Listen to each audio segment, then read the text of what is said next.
Pues gracias a los que pudieron asistir y a los aquí presentes. Tenemos a Pedro y a Russell que nos van a conversar, hacer una charla acerca de la resistencia del territorio maya. Buenas tardes y muchas gracias por su asistencia y esta amabilidad de venir a compartir con nosotros este tiempo, estas palabras, este mensaje. Pues yo me llamo Pedro Buc y soy indígena maya, igual que Russell. Yo nací en un pueblo que está aquí por el noreste del estado, a 90 kilómetros, se llama Buctzots, que no se debería llamar así porque la gente que escribió los nombres de los pueblos, a veces por tal vez no entender el idioma, tal vez porque no escucharon bien, escribieron lo que les pareció. El pueblo originalmente se llama Buctzots, que significa casa del murciélago, y le pusieron Buctzots, que significa lleno de pelos. Entonces, menudo error cometieron. El caso es que cuando revisamos la historia decimos, bueno, ¿a quién le importa si a los mayas los ofenden o no? Tenemos 500 años de aguantar esto. Pues yo soy hijo de campesinos mayas monolingües. Mis papás nunca hablaron español, hablaron maya. Yo pues comencé a hablar la lengua maya desde niño, fue mi lengua materna, y en la escuela medio aprendí español. Entonces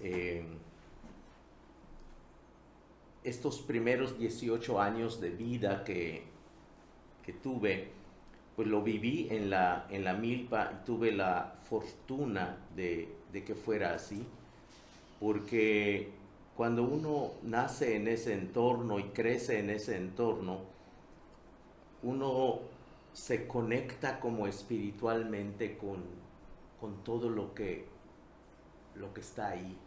Se conecta uno con la tierra, se conecta uno con la lluvia, se conecta uno con el sol, con las plantas, con los animales. De repente hasta uno conversa con los pájaros y aprende uno a entender en clave hermenéutica lo que dicen los pájaros, y así sabemos si va a llover pronto o no, si la sequía se va a prolongar o no, si ya es tiempo de la siembra o no.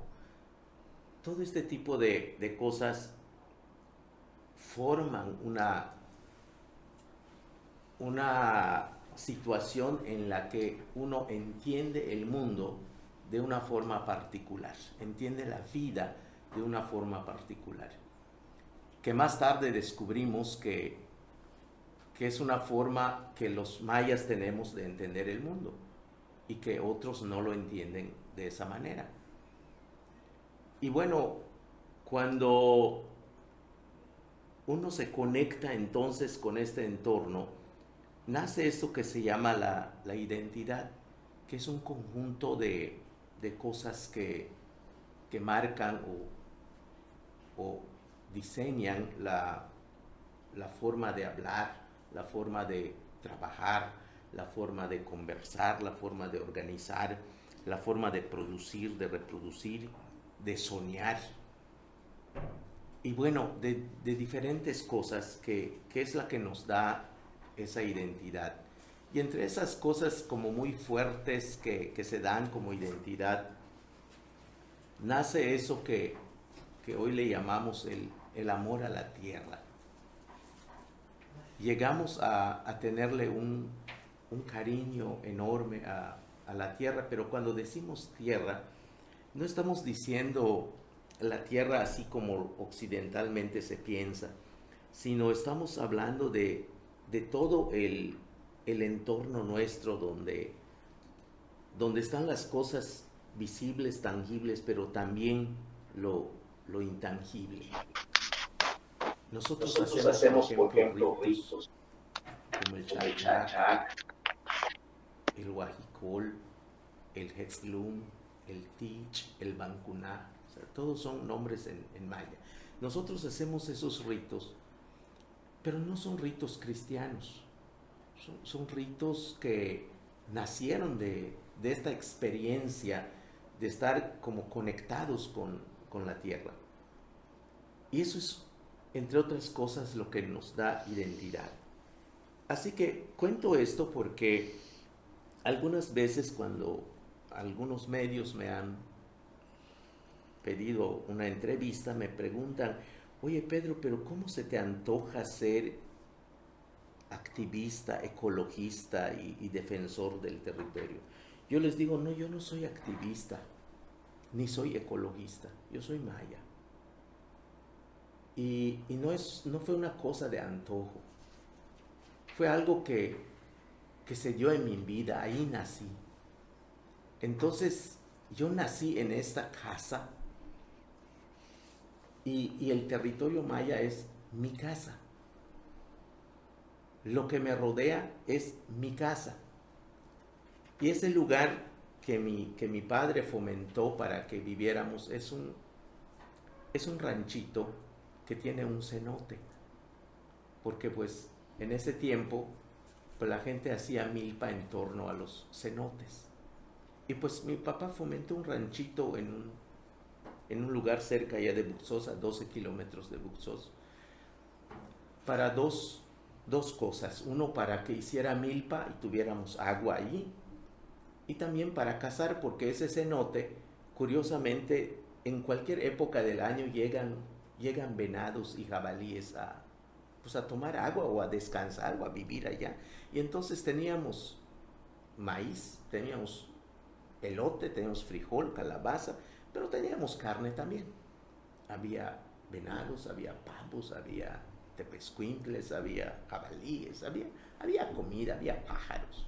Entonces, esa conexión con la naturaleza nos permite sentir y no solo pensar que esto es nuestra casa. Y como nuestra casa que es, pues la tenemos que defender, pues es nuestra casa. Y esto es una de las cosas que a veces los jueces no entienden. Porque cuando pusimos un amparo en contra de esto que se conoció como ASPI, que es un acuerdo por la sustentabilidad de la península de Yucatán, firmada por los 3 gobiernos de la península en el marco de la COP13 de Cancún,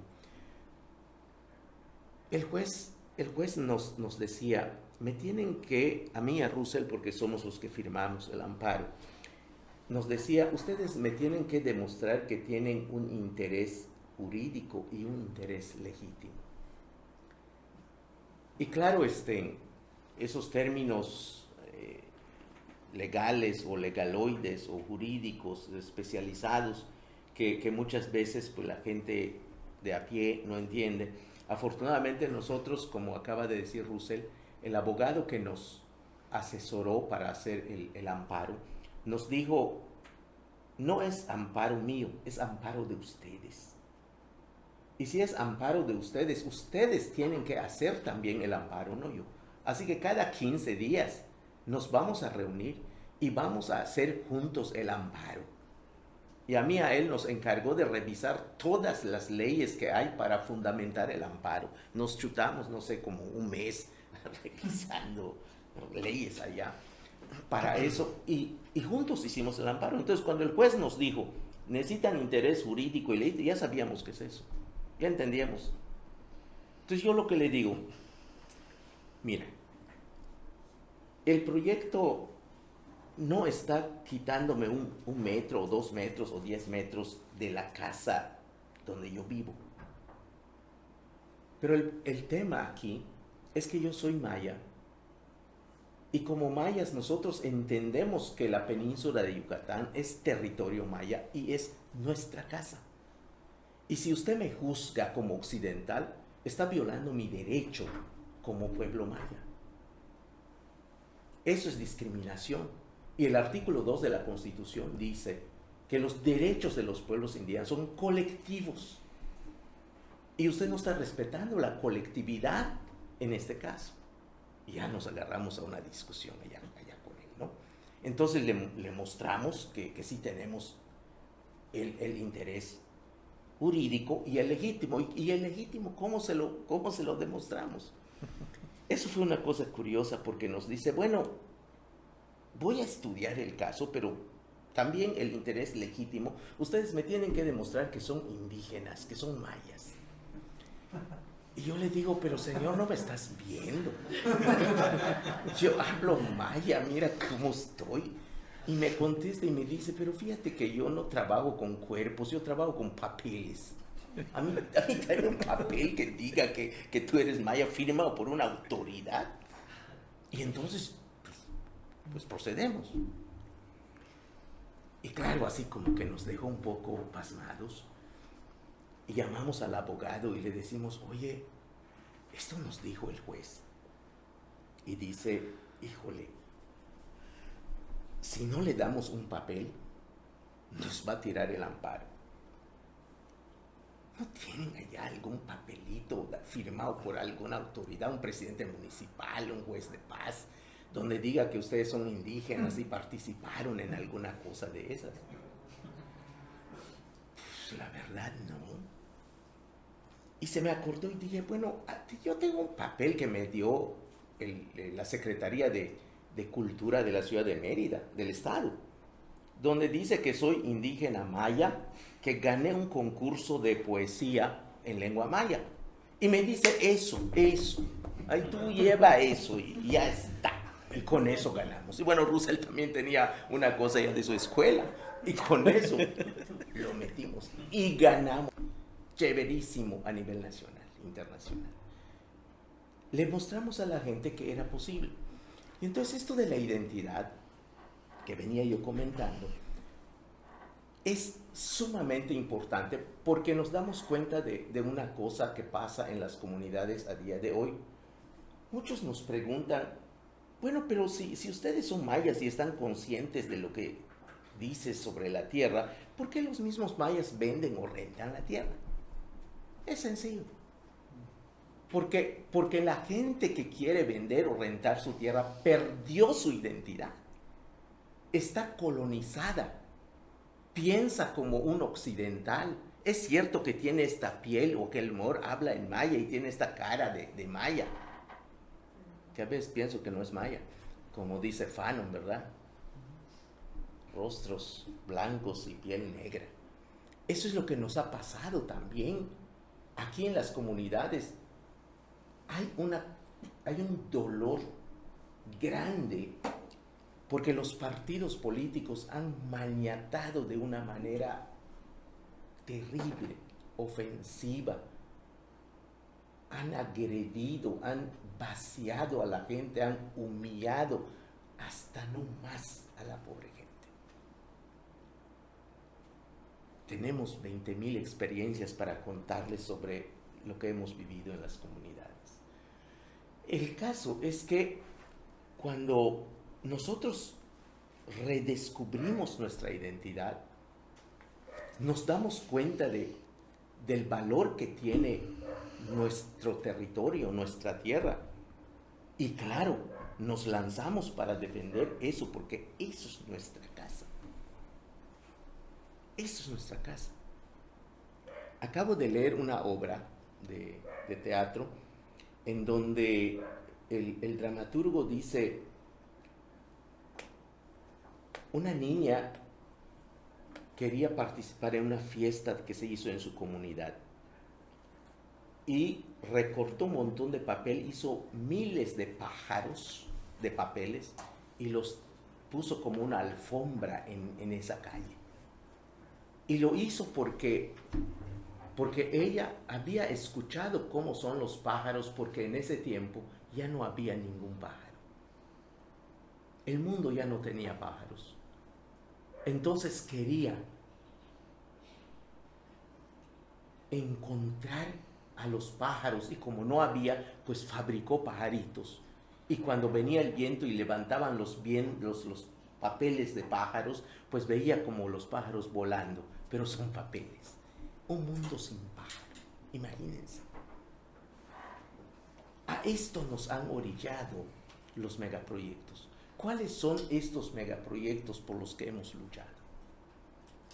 Primero, fue la soya transgénica, el monocultivo de la soya transgénica, que ocupó miles de hectáreas de tierra. Y nosotros ingenuos comenzamos a pelearnos con la gente del pueblo y luego averiguamos y nos dimos cuenta que el problema no era necesariamente la gente del pueblo, sino era otra cosa. Nos topamos por primera vez con ese nombrecito que ya todo el mundo conoce, Monsanto. Descubrimos que Monsanto estaba detrás de esto. Y los agroquímicos que había, que estaban promovidos por la DuPont y por Monsanto, como Glifosato. los glifosatos, ¿no? De diferentes nombres, que Syngenta, que diferentes nombres, el Pioneer. Nos enfrentamos a eso. Fue una batalla durísima. Y cuando nosotros, así como ironía de la vida, que a veces para no llorar nos reímos, cuando escuchamos que este gobierno que está actualmente dice las cosas van a cambiar, bueno, lo sigue diciendo, ¿verdad? Pero hoy ya no le creemos. Cuando dice no somos iguales, ya sabemos que es peor. El caso es que Alfonso Romo, no sé si ubican ese nombrecito, Alfonso Romo tiene un plantío de soya aquí detrás de Tizimín, que es un proyecto que se llama Enerol. ¿Se llama cómo? Enerol. Ah. Sí. Son alrededor de 8.000 hectáreas. 8.000 hectáreas. En esas hectáreas hay cenotes. ¿Saben qué hizo con los cenotes? Los tapó. Los tapó. Pusimos las demandas. La profeta dijo, no, yo no puedo hacer nada. La semana dijo, no puedo hacer nada. Porque luego nos enteramos entonces que era el jefe de la oficina de la presidencia de la República. Claro, pues ¿cómo? Claro, no somos lo mismo, estamos un poco peor, ¿no? Ahí está. Construyó unos silos enormes para almacenar la producción y exportarlo. Hoy su presidente le está haciendo un trenecito para que pueda, pues, transportar su carga. Pero el presidente dice, no, es para sacarle la marginación a los mayas. Claro, ese mensaje hace 500 años, desde cuando nos trajeron la Biblia, es para que salvemos a los pobres indios. Con la Biblia lo vamos a salvar. Hoy con un trenecito nos van a salvar. Entonces, con todo esto, cuando uno tiene identidad, logra entenderlo y logra saber que lo están despojando de su casa. ¿Y cómo es que nos damos cuenta? En lo personal, me di cuenta de este tema de la identidad porque yo quería estudiar alguna cosa, se me antojó a mis 18 años estudiar alguna cosa, pero pues estaba yo tan, pues en ese sentido, en la ruina. Yo tenía muchos otros conocimientos de la milpa y de esa vida, de ese espacio, pero en lo académico, pues yo ni siquiera había terminado la primaria a mis 18 años. Entonces, no había libros en mi casa. Había coa, había machete, había todo lo que usábamos, pero libros no había. Mi papá podía leer algo, mi mamá no sabía leer. El caso es que yo dije, yo quiero estudiar algo, y pues como solamente estaba la Biblia, pues yo me puse a leer la Biblia, me la leí creo que 10 veces, durante muchos años. Y a mis 18 años dije, pues voy a ver qué estudio. Y lo único que se abrió como oportunidad fue un seminario presbiteriano, que me aceptó como oyente, porque pues aceptaba a gente de preparatoria, porque es una licenciatura. Y pues yo ni la primaria había yo terminado, entonces me aceptó como oyente, y que si me gustaba, pues podía yo estudiar, terminar la primaria, la secundaria, la preparatoria, y pues me aceptan como alumno regular. Y así pasó. yo quería estudiar tanto en ese tiempo, no sé si hoy lo quiera hacer otra vez, pero en ese tiempo se me antojó que era interesante estudiar y me encantaron 4 materias así que me pegaron tanto, que fue la hermenéutica, la filosofía, la teología bíblica y la homilética. Esas 4 materias me mataron, así fue una cosa espantosa. Por esas 4 materias me esforcé, hice la primaria, la secundaria, la preparatoria y todo. Bueno, hice la licenciatura. Para no hacer largo el cuento, terminé bien mi primera licenciatura en teología. ¿Qué fue lo que pasó en esos 5 años de estudio? Me despojaron completamente de mi identidad. Me hicieron un cristiano estúpido. Con mi corbatita, mi zapato de vestir, mis camisas de manga, con, ¿cómo se llaman estas cosas? Mancuernas, un mono de seda, ¿verdad? Y claro, el Pedro, el Maya se acabó, quién sabe dónde se fue. Afortunadamente hubo así una cosa que por suerte, me invitaron a hacer un trabajo con gente de Centroamérica, de Costa Rica, y me fui a hacer algunos estudios a San José. Y curiosamente me encuentro con algo que se llama teología de la liberación.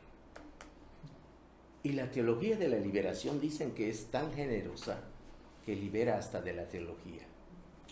Y eso fue lo que pasó. Entonces, cuando regreso a Yucatán, con el tema de los derechos humanos, con el tema de la identidad, con el tema maya, me conectan con don Samuel Ruiz en Chiapas y me voy a San Cristóbal a hacer organización con don Samuel. Y luego viene el 92, en el marco de los 500 años que quisieron celebrar los países del mundo, del llamado descubrimiento, y luego lo llamaron el encuentro de 2 mundos, que León Portilla quiso suavizar. Y pues luchamos en ese marco, y pues ya estábamos así, encarrilados en el 94, cuando viene Chiapas. Y un poco en ese marco es que nos conocemos con Russell, allá en Ticul. Yo me quedé a vivir en Ticul 36 años. Hace apenas 6 años me regresé a mi pueblo a vivir. Pero yo viví muchos años en Ticul. Y pues comenzamos a trabajar con las comunidades. ¿A hacer qué? A generar una reflexión en cada comunidad sobre el tema de la identidad y el territorio. Eso es lo que comenzamos a hacer. Entonces, en ese andar, en todas las comunidades, nosotros conocemos casi todas las comunidades de la península, porque tenemos como 25 años andando de aquí para allá, de comunidad en comunidad. Hemos logrado mirar, pues sí, la derrota de mucha gente, la colonización de mucha gente, el despojo de sí mismo de mucha gente, pero también hemos encontrado a gente con esa dignidad todavía, con esa identidad clara, con ese pensamiento claro. Hemos encontrado esperanza. Y por eso, pues hoy, frente a estos megaproyectos, que son 5, como decía, la soya transgénica, las granjas porcícolas, los parques eólicos y fotovoltaicos, las inmobiliarias o el llamado turismo verde y el famoso tren que no es Maya. Se parece al restaurante La Chaya, Maya que no es Chaya y menos Maya. Entonces, así ha sido parte de nuestra lucha y tenemos una historia larga sobre cada uno de estos megaproyectos, una historia de lucha contra estos proyectos. Y una de las cosas que nos encanta es que como comunidades afectadas directamente, nos lanza a la lucha el único interés de cuidar nuestra casa. de cuidar nuestra tierra, de cuidar el agua. Luego nos dimos cuenta que pues le sirve a todo el mundo también. Y qué bueno. Nos han acusado de todo. Aquí es muy triste cuando este presidente sale y dice, es que son conservadores de derecha. Es que son pseudoambientalistas. Es que no son comunidades esos que se amparan. Pues ahí están nuestros amparos allá.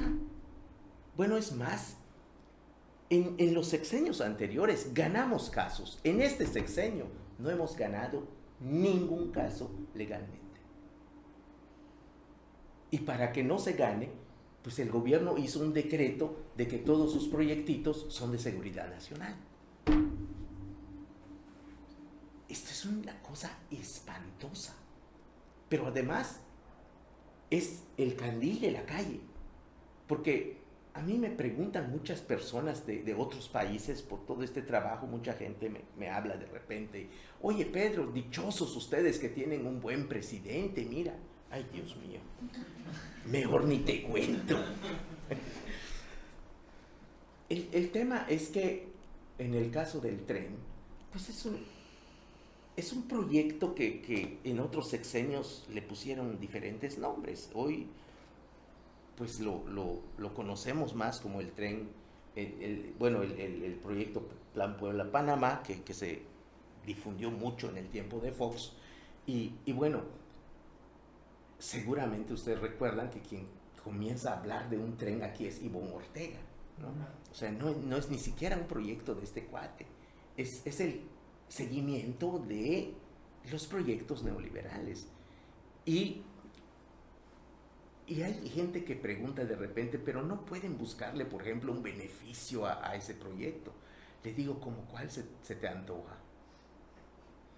Bueno, pueden ir a vender, por ejemplo, sus artesanías. O sea, tú piensas que todos los mayas somos así, y luego si ya tumbaron todo el monte, ¿dónde vamos a cortar los bejucos para nuestras artesanías? ¿Dónde se te antoja? Por ejemplo, Cancún ya está desarrollado. ¿Sabes cuántos mayas vivimos allá muy bien? Somos dueños de alguno de esos hoteles. O sea, ¿cuál es el beneficio? No hay, a 2 años o 2 años y medio que se empezó la construcción del tren, no hay ninguna comunidad que haya transformado su vida a bien el día de hoy. Pero si revisas cuánto ganaron las empresas constructoras el año pasado, te das cuenta cuánta lana se llevaron. Es insostenible. Es un discurso oficial insostenible. Nos están matando. Ah, pero tiene un discurso chingón, ¿no? Se está perdiendo la lengua. No se está perdiendo, están matando a los hablantes.